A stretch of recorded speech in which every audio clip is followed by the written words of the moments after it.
Students, acid and bases में आज जो हमारा दूसरा टॉपिक है, इसमें ब्रोंस्टन एंड लॉरी का कॉन्सेप्ट आज हम स्टडी करेंगे।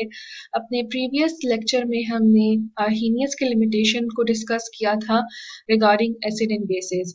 Arrhenius concept of acid and bases के लिमिटेशंस को देखते हुए ब्रोंस्टन एंड लॉरी का कॉन्सेप्ट आया एसिड एंड बेसिस का, जिसे नाम से ही इंडिकेट होता है। ब्रोंस्टन एंड लॉरी ये दो केमिस्ट थे, एक ब्रोंस्टन जो कि डैनिश केमिस्ट थे और एक इंग्लिश केमिस्ट थे लॉरी। इन दोनों केमिस्ट ने, इन दोनों साइंटिस्ट ने 1923 में एसिड एंड बेस का कॉन्सेप्ट दिया था। इन्होंने अपनी थ्योरी की बेस जो है वो ट्रांसफर ऑफ प्रोटॉन पर रखी थी, H पॉजिटिव पर रखी थी।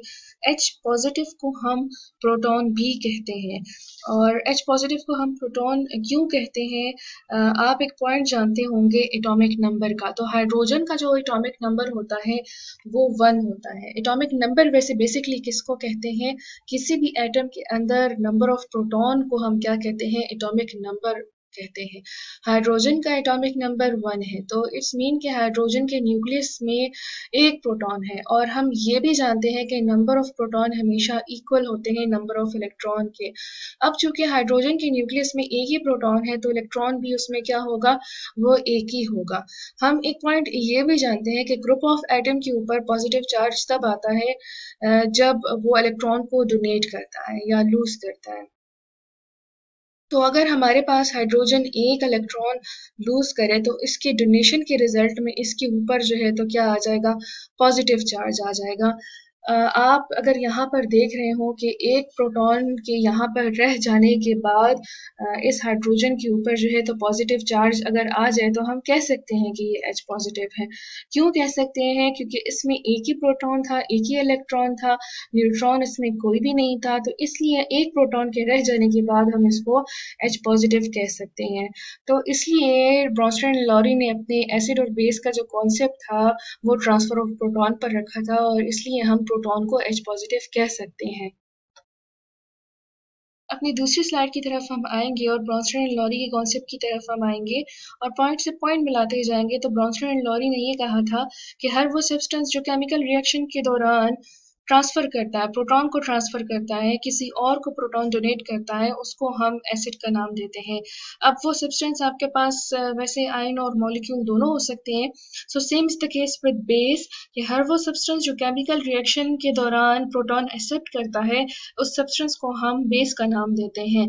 तो इस कॉन्सेप्ट से आपको क्लियर हो गया होगा कि इस कॉन्सेप्ट की बेस प्रोटॉन पर रखी गई थी। फॉर एग्जांपल यहाँ पर अगर आप HCl को देखें तो HCl जो है वो क्या कर रहा है, प्रोटॉन को डोनेट कर रहा है, H पॉजिटिव को डोनेट कर रहा है। बेस में अगर आप देखें तो NH3 है और NH3 जो है वो एक प्रोटॉन जो है H पॉजिटिव एक्सेप्ट करके आपके पास NH4 बनाएगा। तो यहाँ पर आपके पास HCl है जो कि आइंस में डिसोसिएट होगा, और यहाँ पर आपके पास ये एक आइंस है और आइंस दोबारा आपके पास मॉलिक्यूल में डिसोसिएट होंगे। इसके बाद हमारे पास एक दूसरा पॉइंट आता है, जैसे पहले मैंने जिक्र किया था कि सब्सटेंस आपके पास मॉलिक्यूल भी होते हैं और आयन भी होते हैं। सो मॉलिक्यूल की बात तो क्लियर हो गई है यहाँ पर, लेकिन अगला जो टॉपिक हमारे पास आ रहा है वो कंजुगेटेड एसिड एंड बेस की बात आती है इसमें। लेकिन उससे पहले ये बात आपको क्लियर कर दूं कि इस कॉन्सेप्ट की बेस प्रोटॉन ट्रांसफर पर रखी गई है।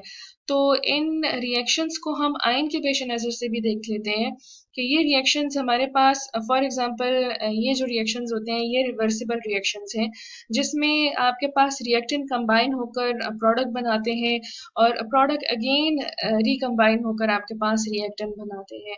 और इनमें आपके पास एक फॉरवर्ड रिएक्शन होता है और एक आपके पास बैकवर्ड रिएक्शन होता है।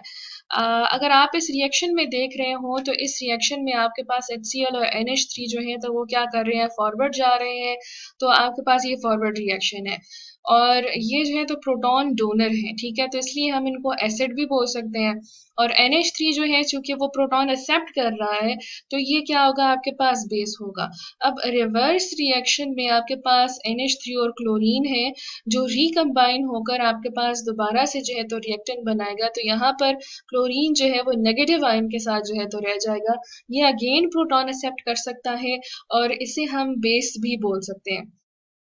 तो यहाँ पर आपके पास जो NH4 है वो प्रोटॉन डोनर है, तो रिवर्सिबल रिएक्शन में ये आपके पास प्रोटॉन जो है ये आपके पास ब्रोंस्टेड लॉरी एसिड होगा।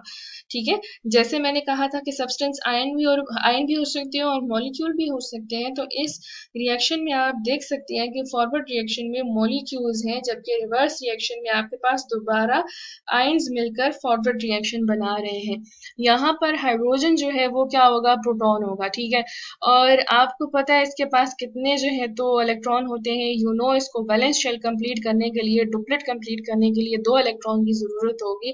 तो ये यहाँ नाइट्रोजन से जो है तो इलेक्ट्रॉन लेगा, और इससे इलेक्ट्रॉन लेकर जो है तो जब ये यहाँ से इससे इलेक्ट्रॉन लेगा तो क्लोरीन आपके पास जो है तो क्या रह जाएगा, वो नेगेटिव आयन बन जाएगा। ठीक है, क्लोरीन यहाँ पर आपके पास जो है तो क्या बन जाएगा, नेगेटिव आयन बन जाएगा। और हमारे पास जो एंड प्रोडक्ट में अमोनिया भी आएगा। इसके ऊपर पॉजिटिव चार्ज कैसे आया, क्योंकि इसने एक लोन पेयर ऑफ प्रोटॉन जो है तो क्या किया, डोनेट किया है, तो इसके ऊपर पॉजिटिव चार्ज आया। इसमें हाइड्रोजन जो है वो एक प्रोटॉन जो है डोनेट कर रहा है। ठीक है, हाइड्रोजन जो है वो एक प्रोटॉन जो है तो वो डोनेट कर रहा है NH3 को। तो आपके पास इसीलिए तो क्लोरीन जो है तो वो आयन आया। ठीक है, क्लोरीन जो है वो आयन में रह जाता है। तो यहाँ पर प्रोटॉन ट्रांसफर कौन है, HCl, तो वो आपके पास क्या है, ब्रोंस्टेड एंड लॉरी का एसिड है। और NH3 जो है वो क्या चीज है, उसने प्रोटॉन एक्सेप्ट किया है इस हाइड्रोजन से, तो ये आपके पास क्या होगा, ब्रोंस्टेड लॉरी क्या होगा, बेस होगा।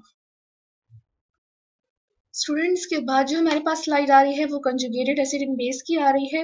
बेसिकली कंजुगेशन कहते हैं एक ताल्लुक को, एक मवासिल को बोलते हैं, और जैसे नाम से इंडिकेट कर रहा है कंजुगेशन, तो कंजुगेटेड एसिड इन बेस को हम ऐसे डिफाइन करेंगे। फर्स्ट ऑफ ऑल एसिड की बात हम करेंगे। So conjugated acid is basically a species form by accepting a proton by a base. इसका मतलब है कि कंजुगेटेड एसिड ऐसा स्पीशी होता है जो कि प्रोटॉन एक्सेप्ट करने के बाद बनता है। कंजुगेटेड एसिड ऐसा स्पीशी होता है, ऐसी स्पीशी है जब ये बेस से प्रोटॉन एक्सेप्ट करती है, तो उसके बाद आपके पास जो है तो जो प्रोडक्ट बनेगा उसको हम क्या बोलेंगे, कंजुगेटेड एसिड बोलेंगे। While conjugated base is a species formed by donating a proton by an acid, मतलब कि अगर आपके पास कोई भी एसिड है, एसिड जो है वो प्रोटॉन डोनेट करेगा, तो प्रोटॉन डोनेट करने के बाद आपके पास जो प्रोडक्ट मिलेगा उसको हम कंजुगेटेड बेस कहेंगे। Example of conjugated acid in base में हम क्या देखेंगे कि जब किसी सब्सटेंस में आपके पास प्रोटॉन ऐड होगा तो उसे कंजुगेटेड एसिड का नाम देंगे, और जब किसी सब्सटेंस से प्रोटॉन रिमूव होगा तो उसे हम कंजुगेटेड बेस का नाम देंगे। जैसे फॉर एग्जांपल NH3 है, NH3 जो है वो रिएक्टेंट में बेस है, इसे अपना वैलेंस शेल कंप्लीट करने के लिए एक हाइड्रोजन की जरूरत है, तो ये वाटर से अपनी कमी को पूरा करेगा, तो प्रोडक्ट में हमारे पास कंजुगेटेड एसिड आएगा। ठीक है, same is the case with water. Water जो है वो आपके पास रिएक्टेंट में एसिड है।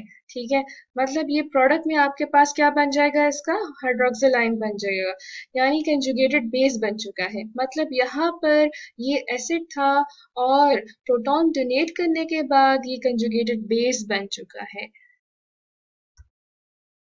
Likewise, another example of conjugated acid and base in which NH3 accept proton and act as a base. After accepting proton, it form NH4, which is called conjugated base. Water in this reaction donate a proton to act as an acid and form OH. This OH hydroxyl ion is called conjugated base. Third example of conjugated acid and base include HCl as an acid and water H2O as a base. The reaction gives us hydronium and chloride ion. HCl is a proton donor as it gives proton. On the other hand, water accepts proton and act as a base. After donating it, the HCl converted in chloride ion, which is called conjugated base. Similarly, after accepting a proton, the water forms hydronium ion, which is conjugated acid. Our next slide is amphoteric compound. The compound which act as a base as well as acids are called amphoteric compound. For example, water is amphoteric. Water can be an acid or a base. Water can ionize and donate a proton, while as a base, water accepts a proton in forming the hydronium ion. Limitation of Bronsted-Lowry concept of acid and bases. Advantages of Bronsted-Lowry concept.